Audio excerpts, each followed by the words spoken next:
আপনাদের অনেকেরই অভিযোগ বাড়িতে ডিমের কারি রান্না করলে হোটেলের মতো গ্রেভি হয় না, আর তার রঙটাও ঠিকঠাক আসে না। আজ আমি ডিমের কারি এমনভাবে বানাবো, টমেটোও দেবো না আর কোনোভাবে টক দইও ব্যবহার করব না, তাও হোটেলের মতো রঙও আসবে আর গ্রেভিও আসবে। পুরো ভিডিওটা দেখতে থাকুন, আশা করি ভীষণই ভালো লাগবে। এই দেশি ডিম দিয়ে আজকে আমি ডিমের কারি বানাবো। ডিমগুলো দেখুন বেশ বড়, কিন্তু ডিমগুলো আগে থেকে ধুয়ে রেখেছি। এবার কড়াইতে জল দিয়ে ডিমগুলো আগে সিদ্ধ করে নেব। আমাদের বাড়িতে 5 জন, 5টা ডিম দেব।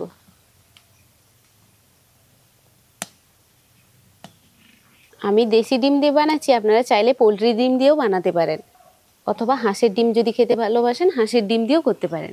ডিমটা সেদ্ধ করে নেব। এই দেশি ডিম নিয়ে আমার বাবার আর মার সঙ্গে একটা চুক্তি হয়েছে। বাবা আর মা যখনই আমার বাড়িতে আসে তখন মিষ্টি নিয়ে আসে, আর মিষ্টি প্যাকেটটা যতক্ষণ না শেষ হয় ততক্ষণ মোটামুটি আরুষির আড়ি বায়না লেগে থাকে যে মিষ্টি খাবো। তাই আমি মা বাবাকে বলেছি, যখন এবার তোমরা বাড়িতে আসবে মিষ্টি আনবে না, তার বদলে দেশি ডিম আনবে। কারণ আমার বাবার বাড়ি সেদিকটা একটু দেশি ডিম কম দামেও যেমন পাওয়া যায়, প্রচুর পাওয়া যায়। তাই মিষ্টির হাত থেকে রক্ষা পেতে এখন এই দেশি ডিম আমাদের বাড়িতে আনে। এখন বাবা মা না এলেও অন্তত এই ডিম পাঠাতে আর ভোলে না, ডিম সবসময় পাঠিয়ে দেয়। ডিমগুলো ভালোভাবে সেদ্ধ করে নিয়ে এগুলো তুলে নিয়েছি, ঠান্ডা জলে রেখে দেব।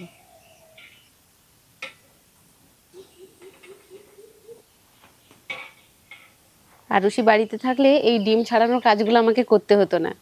ওরা এই বয়সে কাজ করতে ভালোবাসে, আর আমাদের এই বয়সে মনে হয় যেন পড়াশোনাটা অনেক সহজ কাজের থেকে। ডিমগুলো ঠান্ডা হয়ে গেছে, ছাড়িয়ে নিই। এই দেশি ডিম ছাড়াতে গেলে এই সমস্যাটা হয় কেন আমি জানি না। ডিম ভালো না সেদ্ধ হলে ঠিকঠাক খোসা ওঠে না, কিন্তু অনেক সময় ধরে ডিম সেদ্ধ করেছি, হয়তো দেশি ডিম বলে। ডিমে একটু দাগ কেটে নিই, তাহলে তেল মশলাটা সুন্দরভাবে ঢুকে যাবে। একটুখানি হলুদের গুঁড়ো, লাল লঙ্কার গুঁড়ো আর অল্প একটু লবণ দিয়ে ডিমগুলোকে মাখবো।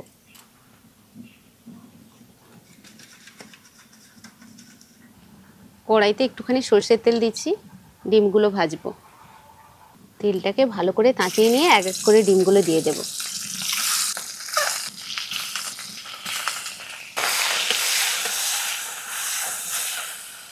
তেলটা একটু তাঁতিয়ে দিলে ডিম ভাজতে সুবিধা হয়। এগুলো ভাজা হয়ে গেছে, তুলে নিই। দেখুন ডিমগুলো ঠিক এই করে ভেজে নিতে হবে। ডিমগুলো ভাজা হয়ে গেছে, এবার রান্নাটা করে নেব।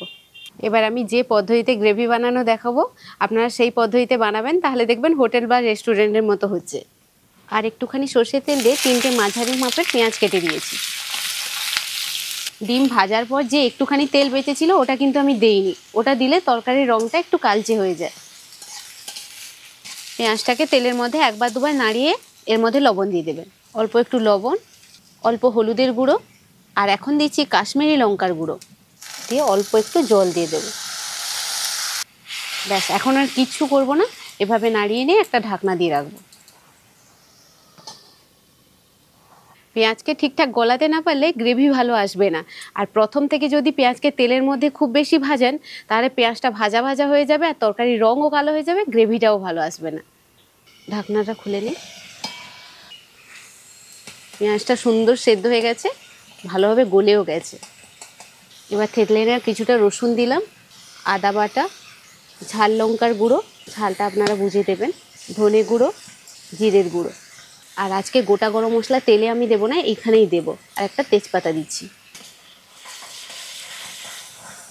এবারে আপনারা বাড়িতে যেভাবে মশলা কষান সেইভাবে কষাবেন।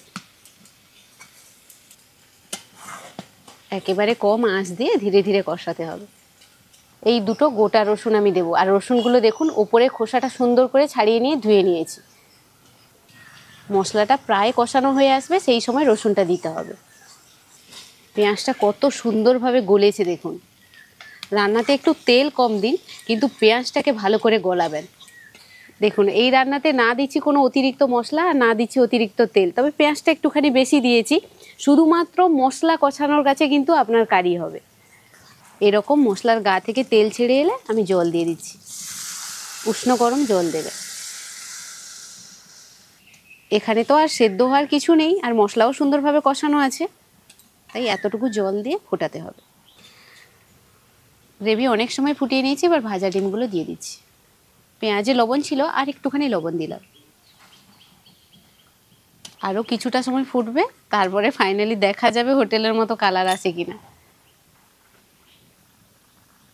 এই রান্নাটা ক্যামেরার সামনে আমি শুধু নাম মাত্র করছি, এই রান্নার পুরো ক্রেডিটটা কিন্তু আমার হাজব্যান্ডের। ও কিভাবে গ্রেভি বানাতে হবে, কি করতে হবে, সব কিছু আমাকে একদম হাতে ধরে শিখিয়েছে। শুধু এ রান্না নয়, যে কোনো নতুন নতুন স্পেশাল রান্না হলে সব কিছু আমাকে বলে দেয়। আমার থেকে ও আরও বেশি রান্নাই ভালো, খুব সুন্দর রান্না করে। আমাদের বাড়িতে মাংস রান্না হলে আমি বলি একবার তুমি রান্না করো, সব সময় বলি। আর এখন একটু না ঘ্যাম হয়ে গেছে জানেন তো, মানে বেশি পারে না, এখন আর রান্না করতে চায় না, আমাকে দিয়ে রান্না করায়। একদম কম আছে রান্নাটা করছি। এবার 2টো কাঁচা লঙ্কা দেব, আর অল্প ধনেপাতা কুচি, আর একটুখানি গরম মশলা গুঁড়ো। দেখেছেন রান্নাটার রংটা এসছে দেখুন, আর গ্রেভিও দেখুন। পুরো রান্নাটা কিন্তু চেষ্টা করবেন কম আঁচে রান্না করার। আসলে ডিমের গ্রেভি ভালো হয় না কেন বলুন তো, মাংসের সঙ্গে যেমন সমস্ত মশলা কষিয়ে কষিয়ে সুন্দর তেল ছেড়ে যায়, আর পেঁয়াজটাও সুন্দরভাবে কষানো হয়ে যায়, ডিমের ক্ষেত্রে ওই সুযোগটা থাকে না। ডিম তো আপনি বেশি সময় কষাতেও পারবেন না, আর বেশি সময় ফোটাতেও পারবেন না। তাই গ্রেভিটাকে আগে ভালো করে তৈরি করে নিতে হবে। অনেকেই ভাবেন যে অতিরিক্ত মশলা আর কাশ্মীরি লঙ্কার গুঁড়ো দিলেই বুঝি তরকারির কালার সুন্দর আসে। যে কোনো রান্নার সঠিক পদ্ধতি যদি আপনি জানেন, তাহলে কম মশলাতেও সুন্দর কালার আনা যায়, আর গ্রেভিও সুন্দর করা যায়। তরকারিটা সুন্দর হয়ে গেছে, এবার নামিয়ে নেব। দেখুন টমেটো আরও কিছু না দিয়ে এত সুন্দর একটা গ্রেভি, ভাতের সঙ্গে তো খাওয়া যাবেই, রুটি পরোটার সঙ্গে জমে যাবে একদম। গ্রেভিটাও শুধু দেখুন,